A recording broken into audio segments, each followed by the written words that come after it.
date was October 8, 2005. The mathematics of qualification for the 2006 World Cup in Germany were simple.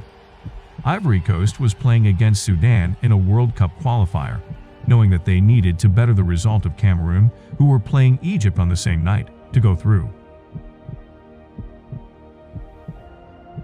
The Elephants of Ivory Coast were in what we football fans would describe as their golden era, led by the artfully bruising Didier Drogba, with Kolo Touré, Emmanuel Ebow, and Didier Zokora all also shining in the Premier League, a world away in London.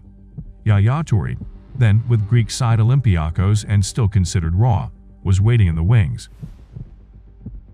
This was a squad that could match anything on the African continent. Yet, while Ivory Coast footballing stars stood on the verge of history, back home the country teetered on the edge of something dark.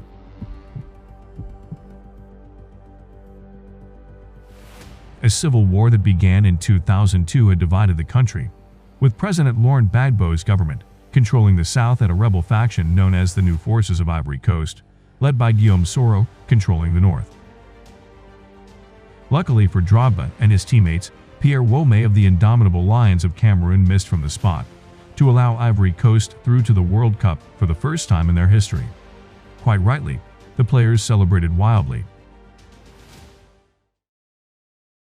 But it wasn't long before Drogba's attentions turned to the civil war that had been raging in his nation since 2002. Speaking after the match, he said, Ivoiriens, Ivoiriennes, du nord et du sud, du centre à l'ouest. Vous avez vu, on vous a prouvé aujourd'hui que toute la Côte d'Ivoire peut cohabiter, peut jouer ensemble pour un même objectif, se qualifier pour le mondial. Vous nous avez promis que cette fête allait rassembler le peuple. Aujourd'hui, on vous demande, s'il vous plaît, on se met à genoux.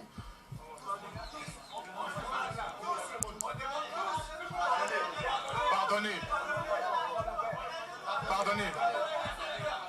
Pardonnez. Le seul pays de l'Afrique qui a toutes ses richesses ne peut pas sombrer dans la guerre comme ça. S'il vous plaît, déposez tous les armes. Faites les élections, organisez les élections et tout ira du mieux. On veut s'amuser. Arrêtez vos fusillades.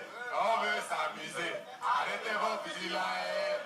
While any Hollywood scriptwriter would have been proud of this ending, the story was not quite finished. At the 2006 World Cup, Ivory Coast had been knocked out at the group stage, losing to Argentina and the Netherlands before beating Serbia and Montenegro. It was a respectable first performance. The following year, an extraordinary announcement was made by Drogba while touring the rebel-held area of his homeland after claiming the African Footballer of the Year award. Ivory Coast's home match against Madagascar, due to be played on June 3, 2007, would not be played in Abidjan as scheduled, he said, but instead in Bouaké, the symbolic center of the rebellion. This would have been unimaginable just 2 years before. Whether presidential permission was given for Drogba's announcement or not, it's still not entirely clear. On the pitch, any notion that the script would not be a fairy tale was dispelled when Solomon Kalou tapped in on 18 minutes. The goals kept coming. With just 5 minutes to go, and with Ivory Coast leading 4-0, the stage was set for the spectacular finale everybody had hoped for. A lofted ball from midfield dropped behind the defense into the path of the onrushing Drogba. Delicate control and a delightful second touch took in round the goalkeeper, and he slid the ball into an empty net. The explosion of noise defied the stadium's modest capacity. The country's messiah wheeled along the running track in celebration, players and supporters streaming in his wake. Above him in the stands, old adversaries celebrated together. The final whistle brought fans rushing onto the pitch, with security personnel forming protective screens around the players, most of all Drogba.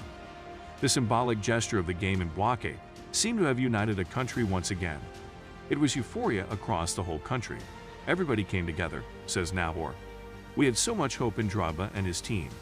The tourists from the north, Drogba from the south. It was a true Ivorian messiah.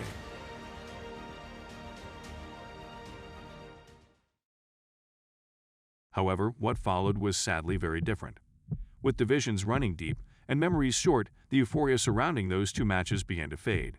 Just 5 years later, violence again gripped the country after disputed elections, resulting in the deaths of 3,000 people and culminating in the arrest of President Gbagbo and his eventual trial at The Hague for crimes against humanity. In January 2019, he was acquitted on all charges. 2 years later, the International Criminal Court upheld the acquittal of former President Laurent Gbagbo on charges of crimes against humanity. Ivory Coast's golden generation never truly fulfilled their potential, losing on penalties in the final of the African Cup of Nations in both 2006 and 2012. Their star power dwindled in response. Perhaps it was simply impossible to follow on from the seismic events of 2005 and 2007. Drogba retired from football in 2018 after a glittering career that saw success in 6 countries, with a place in the pantheon of African greats, if not world greats, already assured. But he and his teammates were responsible for something far bigger than just footballing glory. They showed that we could still live together, that we could be the Ivory Coast that we had been before. It wasn't about football, but rather the unification of a country, says Omar. Drogba and his teammates didn't single-handedly stop the civil war, but over the course of 2 football matches, they did at least give their beleaguered country a reason to hope. This is just one of the many stories which depict that football could be used for the greater good and unity of all of us Africans and the world at large. This video wasn't only made with the intention to tell the Ivory Coast story, but most importantly to add our voice to the many African footballers who have been leading the campaign of Western media, underlooking the very importance of the African Cup of Nations.